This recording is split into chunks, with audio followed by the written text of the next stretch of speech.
ભારતીય મહિલા ક્રિકેટ ટીમની ઓલરાઉન્ડર અને વડોદરાની દીકરી રાધા યાદવનું વડોદરામાં ભવ્ય રોડ શો યોજાયો હતો, જ્યાં તેનું ભવ્ય સ્વાગત કરવામાં આવ્યું હતું.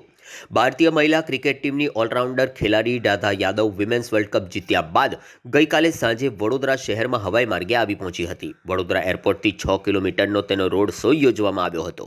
ભારતીય ક્રિકેટર ટીમની ખેલાડી રાધા યાદવ વડોદરા એરપોર્ટ પહોંચી તેનું ભવ્ય સ્વાગત કરાયું હતું.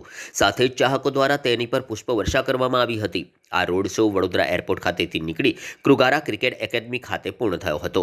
6 કિલોમીટરના લાંબા રોડ શોમાં મોટી સંખ્યામાં ક્રિકેટ પ્રેમીઓ આ રોડ શોમાં જોડાયા હતા. ખુશી આપ ફાટે એવી છે, જબરદસ્ત ખુશી છે મને, કારણ કે વર્લ્ડ કપ જીતીને લઈ આવ્યા છે અને એ વર્લ્ડ કપ ટીમની પ્લેઇંગ 11માં હતી અને ફાઇનલ જીતીને આવ્યા છે. તો વી આર સો પ્રાઉડ અને બરોડાની પબ્લિક કેટલી ખુશ છે તમે આ પબ્લિકથી જોઈ શકો છો.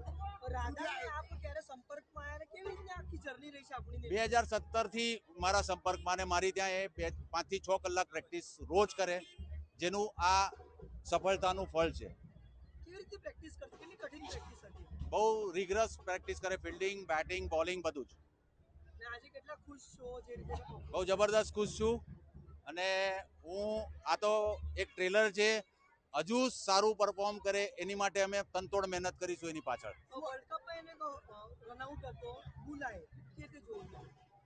એ આમે ઇન્ડિયન ટીમની ફિલ્ડિંગમાં ટાઈગ્રેસ કહેવાય.